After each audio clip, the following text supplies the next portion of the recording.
तो चलो बच्चे, आज जो है ना कि बहुत इंपॉर्टेंट चीज़ का जो डिस्कशन करने वाले हैं, this is called the model answers.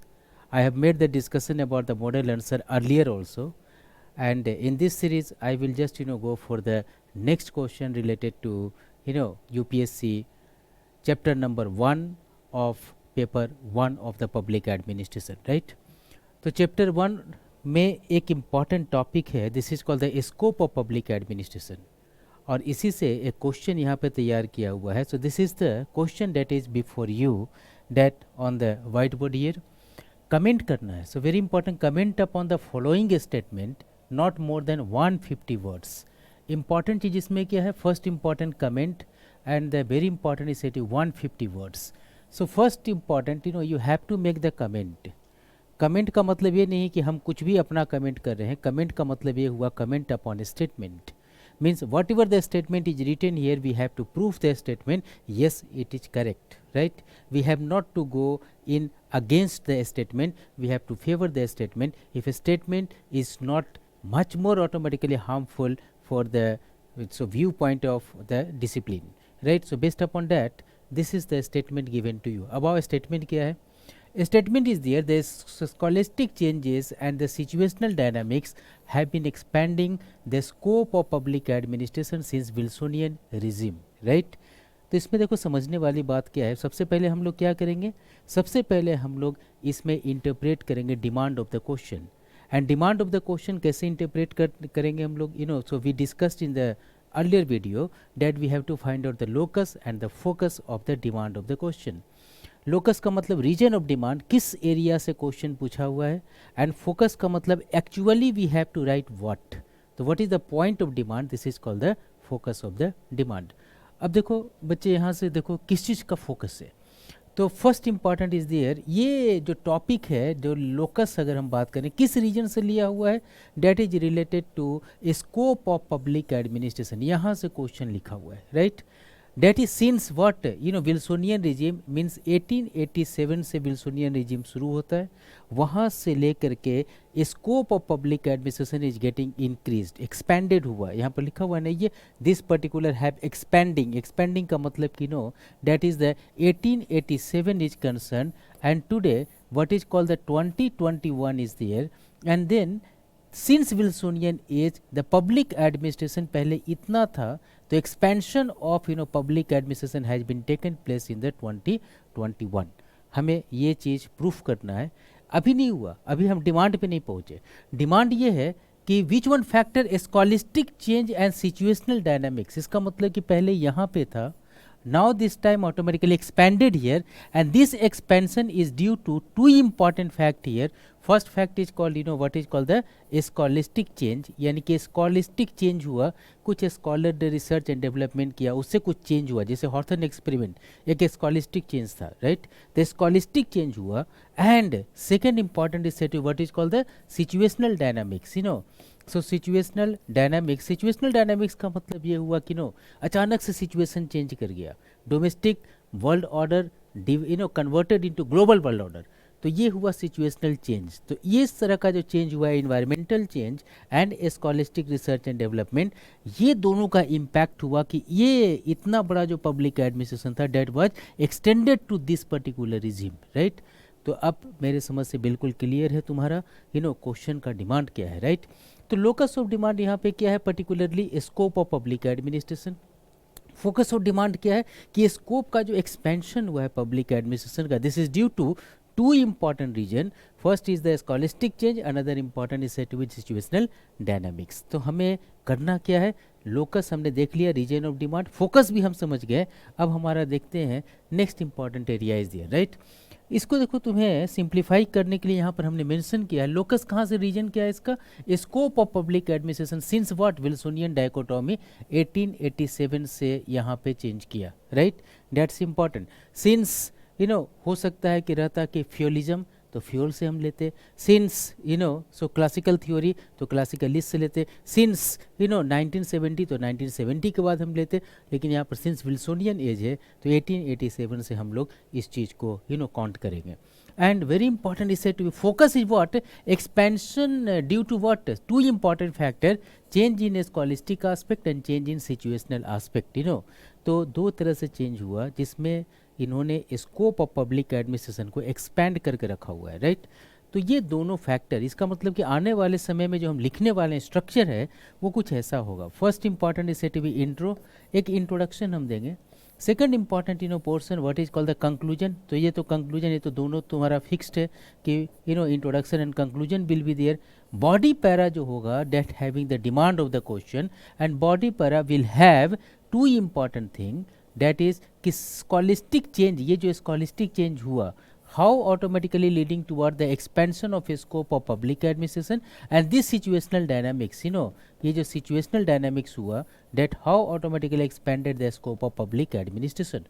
तो बिल्कुल स्ट्रक्चर क्लियर है। एक छोटा सा इंट्रोडक्शन, एक पैराग्राफ में how it is getting expanded by a scholastic change, how it is getting expanded by situational dynamic variables change, तो दीज आर द फैक्ट। एक छोटा सा कंक्लूजन लेंगे, क्रक्स ले लेंगे, these are the fact. Clear? तो और अब शुरू हो जाते हैं, अब इससे structure is clear, demand is clear, direction is clear, कुछ नहीं करना है। अब आगे की तरफ में जाते हैं, introduction is concern, introduction very important part is there, right. तो देखो फर्स्ट इंपॉर्टेंट इंट्रोडक्शन में दो इंपॉर्टेंट चीज़ को हमने लिखा है। मेट भी पॉसिबल, ये चीज़ मान के हम नहीं चल रहे हैं कि ये क्वेश्चन 10 मार्क्स में ही आ रहा है, 100 वर्ड्स में ही आ रहा है। हम ये मान के चल रहे हैं कि अगर ये क्वेश्चन 200 वर्ड्स में आ जाए, 300 वर्ड्स में आ जाए, तो हम लोग करेंगे क्या? आवर फंडा is very very clear, 10% for the introduction, 10% for the conclusion, and rest of the portion body para 80% इसको एसेंस को हम पूरा करेंगे, राइट। तो इंट्रोडक्शन में देखो एक चीज़ होना जरूरी है, स्कोप ऑफ पब्लिक एडमिनिस्ट्रेशन। ये पब्लिक एडमिनिस्ट्रेशन इज एक्सपेंडेड, बढ़ता है पब्लिक एडमिनिस्ट्रेशन। क्यों बढ़ता है? Because this discipline is the dynamic discipline, pragmatic discipline and adaptive discipline. ये तीन कैरेक्टर पब्लिक एडमिनिस्ट्रेशन में है। This going to happen. Literature का डायनेमिक्स बहुत स्लो होता है, लेकिन पब्लिक एडमिनिस्ट्रेशन का डायनेमिक्स बहुत फास्ट होता है। रीजन इज देयर, यहाँ पर चैलेंजेस काफ़ी आते हैं, challenges from the environmental change. अगर कंसीडर करो कोरोना हो गया, देन डिजास्टर मैनेजमेंट में एक बहुत बड़ा चेंज आएगा, पब्लिक एडमिनिस्ट्रेशन को इम्पैक्ट करेगा, राइट। कोई हेल्थ इशू आ गया, पब्लिक एडमिनिस्ट्रेशन को इम्पैक्ट किया। Global economic world order, public administration impact हो जाता है। Information revolution, public administration impact हो जाता है। तो डेरी इंपॉर्टेंट फैक्ट, ये जितना डायनेमिज्म है पब्लिक एडमिनिस्ट्रेशन में, उतना डायनेमिज्म इन जनरल किसी और डिसिप्लिन में नहीं होता। तो ड्यू टू दिस पर्टिकुलर, अगर कोई चेंज करेगा, it has to create challenges, and it has to create challenges, then in order to cope the challenges, we have to maintain adaptation, we have to maintain pragmatism, we have to maintain dynamics, and for this particular purpose, scope of public administration is getting expanded। तो एक statement है, इसमें देखो everything is mentioned here. ये statement को हम use कर सकते हैं for the introduction. Second important, you can write automatically Herbert A Simon and Nicholas Henry, दो इंपॉर्टेंट स्कॉलर का नाम लिया और हमने इसका एक कोटेशन दिया कि these two scholar has to say the change in scholastic concept and change in environmental made public administration contemporary and change oriented. आज पब्लिक एडमिनिस्ट्रेशन अगर कंटेम्प्रेरी डिसिप्लिन है, चेंज ओरिएंटेड डिसिप्लिन है, it is only due to impact of the situational changes and scholastic changes. ये जो comment तुम देख रहे हो ना, ये कमेंट बेसिकली जो रेफरेंस है that is coming from the books of the Herbert A Simon and Nicholas Henry, right. अगर तुम्हें स्कॉलर का नाम देते हो इंट्रोडक्टरी पैरा में, ये बड़ा इम्पैक्टफुल होता है बिफोर द एग्जामिनर, राइट। तो यहाँ पर हम देते हैं ये पर्टिकुलर इंट्रोडक्शन को हम यहाँ पे लिख सकते हैं, डेट्स वेरी करेक्ट। तो you have to just mention this one. Next important area is concern, अब आते हैं मेन कि वहाँ पर क्या है। तो एक बार फिर से हम चलते हैं, हमारा कौन सा एरिया यहाँ पे था, that is this is the particularly, तो तो ये area so we have to come under the slide, इस एरिया में आते हैं, right. So we have just made our planning is what, intro para is over. अब हमें क्या करना है, how a scholastic change leading towards scope of public administration, और फिर क्या करना, how situational change has to come under scope of public administration. तो यहाँ तक तो हमने इंट्रोडक्शन देख लिया। अब हम देखते हैं यहाँ पे हाउ ए स्कॉलिस्टिक चेंज, यानी कि अब बॉडी पैरा में एंट्री कर चुके हैं, फर्स्ट इंपॉर्टेंट पार्ट में कि how scholastic change is related to expansion of the public administration. तो देखो निकोलस हेनरी या साइमन या फिर अदर इंपॉर्टेंट बिहेवियरल स्कॉलर ऐसा मानते हैं, right. Even contemporary scholar Stephen Robbins ऐसा मांगते हैं ये कि these are particular factors are responsible for the scope of public administration. First important dilution of politics administration dichotomy, right. ये dichotomy has been given by Wilson. Wilson ने कहा था कि public administration is different and so political science is different. This is called the administration politics administration dichotomy. दोनों अलग अलग चीज है, but this concept automatically was challenged after 1940 और 1950 में गॉस ने so एक important person what is called the Gauss Gauss ने एक बुक लिखा and उस बुक्स में एक मेंशन किया कि एडमिनिस्ट्रेशन का study is a part of the study of politics. इसका मतलब has to criticize complete Wilsonian dichotomy and has to say here अगर पब्लिक एडमिनिस्ट्रेशन को इफेक्टिवली वर्क करना है देन पॉलिटिक्स एडमिनिस्ट्रेशन डायकोटॉमी को डाइल्यूट करना पड़ेगा, right. Administrator should also expand its own sphere in matters of the politics, right, because administrator has to give the advice to minister concerned in order to make public policy, in order to make the rules regulations, so legislation, delegated legislation। भाई आप support कर रहे हैं minister साहब को तो ये डायकोटॉमी से सपोर्ट पॉसिबल नहीं है, आपको डाइल्यूट करना पड़ेगा। Particularly for the third world country जब डेवलपमेंट एडमिनिस्ट्रेशन आया तो बिल्कुल काफ़ी जितने भी स्कॉलर थे उनका एक ही बात मानना था कि this dichotomy must we go away, right, and based upon that this dilution has been taken place। तो देखो पहले public administration was not related to politics but now this time public administration has become a part of the politics। ये यहाँ तक expand कर गया। शायद scholastic change नहीं होता तो एक्सपेंशन भी नहीं होता, लेकिन जब हो गया then this is the first important reason here. Second is there socio psychological variable in public administration. तो अगर हम चलते हैं क्लासिकल थ्योरी में तो classical theory was going to work only upon the formal organization. Informal organization तो इनके दिमाग में था भी नहीं, right. But after Hawthorne experiment which particular experiment what is called the Hawthorne experiment Hawthorne experiment conducted by Elton Mayo and इसने ये proof कर दिया कि human relation is very very important for effective public administration. moral, motivation, relationship, these are the important interactive environment to work is the important for the effectiveness of public administration। For this particular purpose इनका ये मानना था Mayo का कि we have to work upon informal aspect rather than mere formal aspect। बाद में जब behavioral theory आते हैं दोनों को मर्ज करके देखते हैं तो अब क्या हुआ, पहले जो पब्लिक एडमिनिस्ट्रेशन था only has to focus upon formal organization but after 1940 plus में this particular approach is getting change and this formal organization informal organization दोनों को क्लब करके अब पब्लिक एडमिनिस्ट्रेशन डील करना शुरू कर। तो एक्सपेंडेड जो स्कोप हुआ due to automatically socio psychological variable in public administration, right. Third important factor is their interdisciplinary nature of the public administration because classical theory ने proof कर दिया that is a part of the science। So एक important so यहाँ पर scholar थे गुल्लिक and उर्विक इन्होंने publish किया papers on science of public administration in 1937, right। Under this particular they proved public administration is a part of the physical science because of the predictability, objectivity and universality। लेकिन हुआ ये कि in 1947 में one important person what is called Robert Dahl, right। Robert Dahl ने ये proof कर दिया एक बुक में what is called the science of public administration 3 problems, right। Under this particular book has proved that science character of public administration cannot be accepted because of there is no predictability, no objectivity and no universality, right। ये culture bound है, इससे हम अलग नहीं कर सकते, and so discipline has become a part of the multi disciplinary, right. अब तक के इनका रिलेशनशिप सिर्फ साइंस कैरेक्टर के साथ था, अब relationship is going to happen with the philosophy also, psychology also, geography also, anthropology also, and ये मल्टी डायमेंशनल बना। तो देखो पहले जो था पब्लिक एडमिनिस्ट्रेशन, यहाँ पर मैं डिस्कस कर रहा हूँ, public administration was oriented only for the physical science, but now this time automatically it is related to anthropology also, it is related to psychology also, it is related to philosophy, ethics भी इसका part बन गया, it is related to geography, it is related to other important sociology, सबका part बन गया। And this public administration expanded in this particular area due to interdisciplinary nature of the discipline, right. Physical science के साथ साथ behavioural science भी इसके साथ में एक बार क्लब्ड हो गया, right.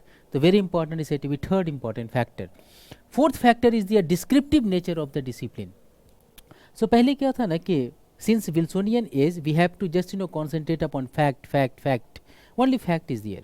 For the first time automatically Simon prominently was the behavioralist and has to say here, no, fact plus value should be there, value को हम नेग्लेक्ट नहीं कर सकते।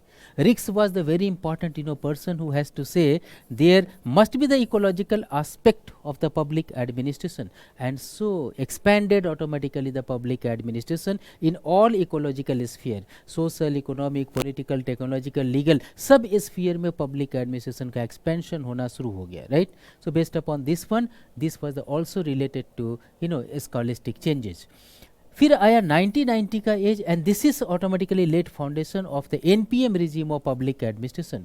सो new public management regime of public administration formally came into being in CAPAM summit in Canada in 1994, and then and thereafter public administration has become the managerial discipline.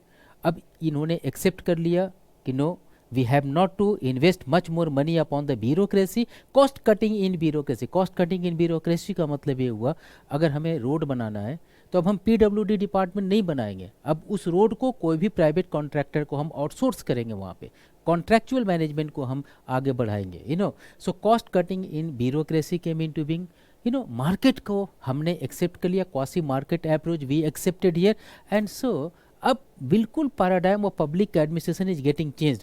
Public administration जो पहले सिर्फ expenditure पे focus कर रहा था, now this time they are going to focus upon entrepreneurship. अब कुछ पैसे कमाने की बात भी करने लगा। पहले हम लोग contractual management, outsourcing, PPP, these where not the part of the public administration in the core areas.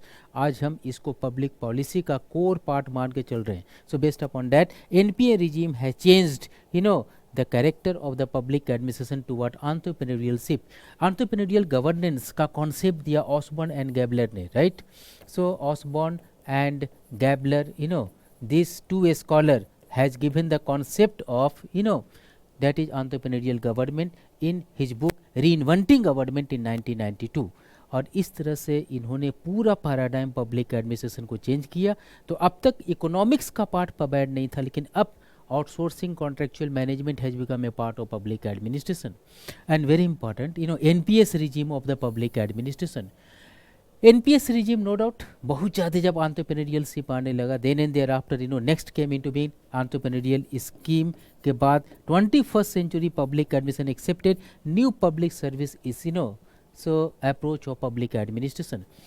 This is the approach that has to just favor community empowerment. Public interest पे focus करता है, community empowerment पे focus करता है. This particular has to maintain the integration among all stakeholders in the social system, and so based upon that ये regime भी expand किया public administration को community empowerment में. Earlier we have not to we have not to make the much more relationship with this one. NPA regime में हमने थोड़ा सा welfarism को एक्सेप्ट किया था, एनपीएम में आते आते थोड़ा डाइल्यूट हुआ, एनपीएस ने फिर उस रिजीम को नए फॉर्म में कंटिन्यू कर दिया, right, and based upon that now this time it has become very holistic concept. तो देखना तुमने 1887 में this was restricted concept, but scholastic change has been taken place, has become what the broader concept. scholastic change के कारण इनका expansion हो गया, right. So तुमने देखो बच्चे तुम्हारे आंसर शीट में Wilson, Hawthorne experiment, Mayo, this Gulick and Urwick, Robert Dahl, Riggs, Osborne and Gabler, Simon, ये सब स्कॉलर का नाम आना चाहिए, बिकॉज हम लोग प्रूफ कर रहे हैं scholastic change led to the scope of public administration that is being extended. Clear? तो एक एरिया तो हम लोगों ने डिस्कस कर लिया, वेरी ग्रेट। अब आते हैं नेक्स्ट इंपॉर्टेंट एरिया।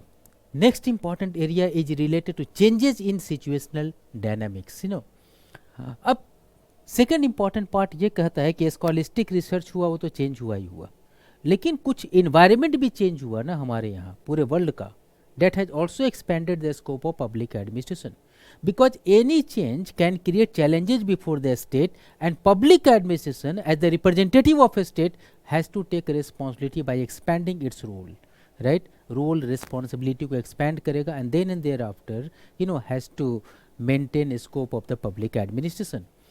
अब देखो क्या क्या चेंजेस हुआ। तो फर्स्ट इंपॉर्टेंट जो चेंज हुआ इसमें, this is the LPG, liberalization, privatization and globalization. This change came into being in the 1990s. India also accepted by the new economic policy 1991. हमने इनको एक्सेप्ट कर लिया था राव मनमोहन मॉडल में भी। And then after 1990s, earlier there was public administration was different and private administration was different. ये दोनों different mechanism था, but now this time there is public and private collaboration came into being. Private वाले क्या करें हमें मतलब नहीं था पहले, बट अब हमें मतलब है, because we have to utilize the private resources for the public purposes. आज हम हम आगे ग्लोबल इंस्टीट्यूशंस को, ग्लोबल फार्मा कंपनी को आज हम कह रहे हैं कि वैक्सीन बनाइए, that is nothing but is about, पहले हमारा अप्रोच नहीं था, वैक्सीनेशन चाहिए तो खुद का अपना कंपनी बनाते, अपना PSU होता एंड वो फिर वैक्सीनेशन तैयार करता। आज हम इस अप्रोच के साथ डील नहीं कर रहे हैं, आज हम अप्रोच हमारा है LPG रिजीम में मार्केट के साथ कोलोबरेट करो and you have to continue. Corporate governance एक new concept came into being, right? ये भी एक नया कॉन्सेप्ट आया 21st सेंचुरी में, still we are working upon them. India has also established Ministry of Corporate Affairs for this particular purpose. Second important, there is impact of information revolution. 21st century has become the age of information revolution. Information technology हमारे पास में आया, बाद में information and communication technology has become an integrated part of our system. इसको लेकर के public administration earlier was not related to technological development, ये scientist का पार्ट था, but now this time we are working for the governance, we are working for the digital Taylorism. Digital Taylorism जो था वो भी डिजिटलाइज्ड हो गया। आज मैकडोनल्ड्स की बात करते हैं, ऑटोमेटेड मशीन इज़ देयर, पहले ऐसा नहीं था, पहले एक हलवाई हुआ करते थे और वही कुछ बर्गर एंड समथिंग बनाया करते थे। आज हलवाई type of system replaced by the automated machine. Automated machine में बर्गर प्रेस करते हैं एंड बर्गर का total processing is going to happen, everything has been instructed in the digital world, right? तो these are the particular fact. Next important, emergence of the influential civil society.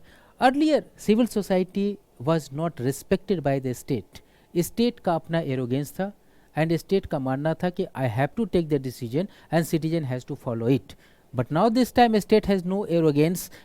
This particular 1970 के बाद एक approach आया and then and thereafter citizen administration interface has become a part of the democratic governance. We are working for the police public relationship. We are working for the collaborative mechanism, and under the NPS regime we have to say that every decision will be taken with the collaboration of stakeholders. So based upon that, this has also made automatically the reason. And one other important, social economic change that is related to open model of public administration. तो पहले देखो close model of public administration था, now this time open model of public administration has been taken place here. Dynamics value pattern सब कुछ हम लोगों ने इनमें इनकॉर्पोरेट कर दिया, राइट? तो वी हैव सीन हियर कि these are the changes in the situation that has led foundation of the scope of public administration. एक बार फिर से बच्चे चलते हैं, हम लोग यहाँ पे आते हैं, राइट? क्वेश्चन भी आते हैं। अब बताओ क्वेश्चन को तुम लोग ढंग से समझ पाए, लिख पाए यहाँ पे? दैट इज मेंशनड हियर ना, the scholastic changes and situational dynamics दोनों मिल करके have expanded what scope of public administration since what Wilsonian dichotomy. मेरे समझ से अब पूरी तरह से तुम सिस्टमेटाइज्ड हो करके सब कुछ फुलफिल कर चुके हो। दिस स्ट्रक्चर में introduction over, this over last important what is called the conclusion, you know. तो हमने देखा ये next important part is the conclusion is concern, you know. Conclusion is a part of the crux. यहाँ पर हम crux लिखते हैं conclusion में. कंक्लूजन का क्रक्स क्या है? That is the crux number first is there. Scholastic orientation cannot be separated from environmental change. आप कहते हैं ना scholastic change plus you know environmental change leads to scope of public administration. तो भाई साहब सिर्फ स्कॉलिस्टिक चेंज नहीं करता, यू नो इसको सेपरेट आप नहीं कर सकते. Environment is also related to a scholar particularly in the public administration. अगर हम एलपीजी रिजीम आ गया तो हमें एनपीएम बनाना पड़ता है. एनपीएस से काम नहीं चलेगा. We have to change the discipline in order to adopt the situation. तो आप इन्वायरमेंटल चेंज को अलग नहीं कर सकते. So very important is there what is called scholastic orientation cannot be separated from the environmental change in social system. This is the crux is there. Second important adaptation and modernization have an intrinsic character of public administration. शायद scope नहीं होता अगर you know innovation नहीं आता, but innovation has been taken place here because this is the characteristics of public administration, right?